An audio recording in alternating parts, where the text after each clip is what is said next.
Influência dos espíritos nos acontecimentos da vida. Exercem essa influência por outra forma que não apenas pelos pensamentos que sugerem, isto é, têm ação direta sobre o cumprimento das coisas? Sim, mas nunca atuam fora das leis da natureza. Tendo como tem ação sobre a matéria, podem os espíritos provocar certos efeitos com o objetivo de que se dê um acontecimento? Por exemplo, um homem tem que morrer. Sobe uma escada, a escada se quebra e ele morre da queda. Foram os espíritos que quebraram a escada para que o destino daquele homem se cumprisse?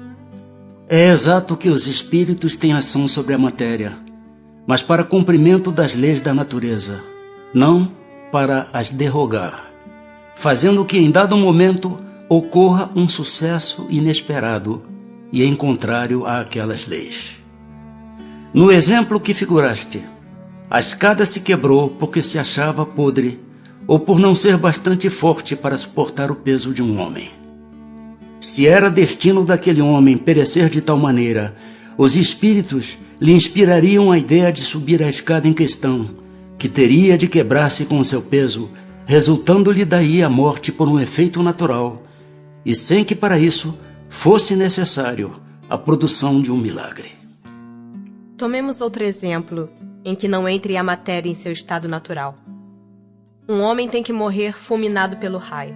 Refugia-se debaixo de uma árvore, estala o raio e o mata.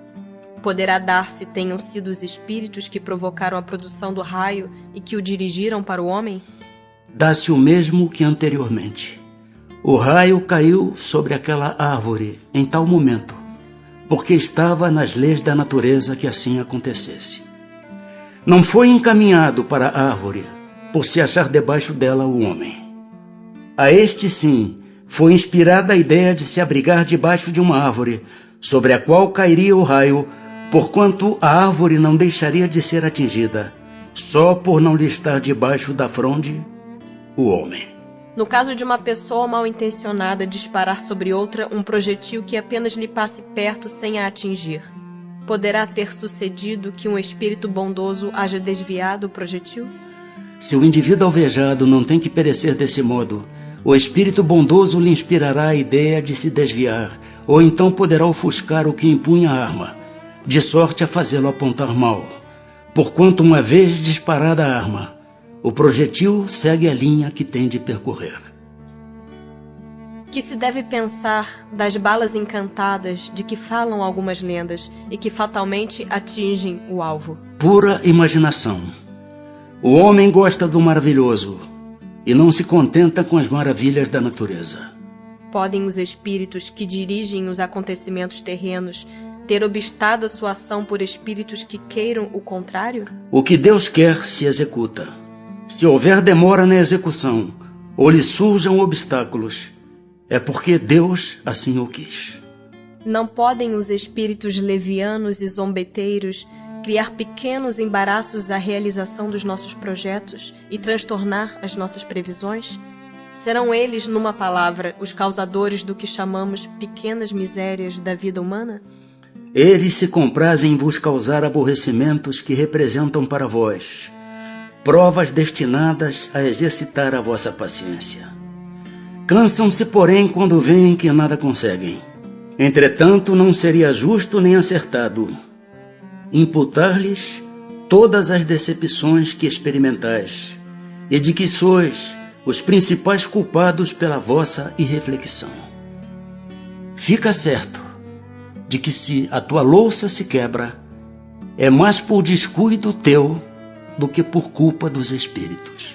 Destes, os que provocam contrariedades obram impelidos por animosidade pessoal ou assim procedem contra qualquer, sem motivo determinado, por pura malícia? Por uma e outra coisa. Às vezes, os que assim vos molestam são inimigos que granjeastes nesta ou em precedente existência. Doutras vezes, nenhum motivo há. Extingue-se com a vida corpórea a malevolência dos seres que nos fizeram mal na terra? Muitas vezes reconhecem a injustiça com que procederam e o mal que causaram. Mas também não é raro que continuem a perseguir-vos, cheios de animosidade, se Deus o permitir, por ainda vos experimentar. Pode-se pôr termo a isso? Por que meio? Podeis, orando por eles e lhes retribuindo o mal com o bem, acabarão compreendendo a injustiça do proceder deles. Demais, se souberdes colocar-vos acima de suas maquinações, deixar-vos-ão, por verificarem que nada lucram. Têm os espíritos o poder de afastar de certas pessoas os males e de favorecê-las com a prosperidade? De todo não, porquanto há males que estão nos decretos da providência. Amenizam-vos, porém, as dores, dando-vos paciência e resignação. Ficai igualmente sabendo que de vós depende, muitas vezes, poupar-vos aos males, ou quando menos atenuá-los.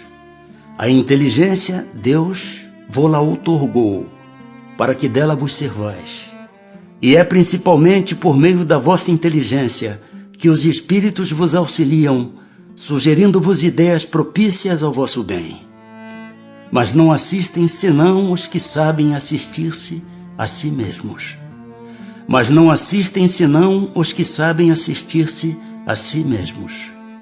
Esse é o sentido destas palavras. Buscai e achareis. Batei e se vos abrirá. Sabei ainda que nem sempre é um mal o que vos parece sê-lo.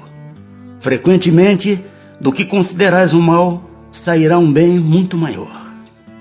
Quase nunca compreendeis isso, porque só atentais no momento presente ou na vossa própria pessoa. Podem os espíritos fazer que obtenham riquezas os que lhes pedem que assim aconteça? Algumas vezes como prova. Quase sempre, porém, recusam, como se recusa a criança a satisfação de um pedido inconsiderado. São os bons ou os maus espíritos que concedem esses favores? Uns e outros. Depende da intenção. As mais das vezes, entretanto, os que os concedem são os espíritos que vos querem arrastar para o mal e que encontram meio fácil de o conseguirem, facilitando-vos os gozos que a riqueza proporciona. Será por influência de algum espírito que fatalmente a realização dos nossos projetos parece encontrar obstáculos? Algumas vezes é isso efeito da ação dos espíritos. Muito mais vezes, porém, é que andais errados na elaboração e na execução dos vossos projetos. Muito influem nesses casos a posição e o caráter do indivíduo. Se vos obstinais em ir por um caminho que não deveis seguir, os espíritos nenhuma culpa têm dos vossos insucessos. Vós mesmos vos constituís em vossos maus gênios. Quando algo de venturoso nos sucede, é ao Espírito nosso protetor que devemos agradecê-lo? Agradecei primeiramente a Deus, sem cuja permissão nada se faz. Depois aos bons espíritos, que foram os agentes da sua vontade. Que sucederia se nos esquecêssemos de agradecer? O que sucede aos ingratos. No entanto, pessoas há que não pedem nem agradecem, e às quais tudo sai bem. Assim é de fato, mas importa ver o fim. Pagarão bem caro essa felicidade de que não são merecedoras, pois quanto mais houverem recebido, tanto maiores contas terão que prestar.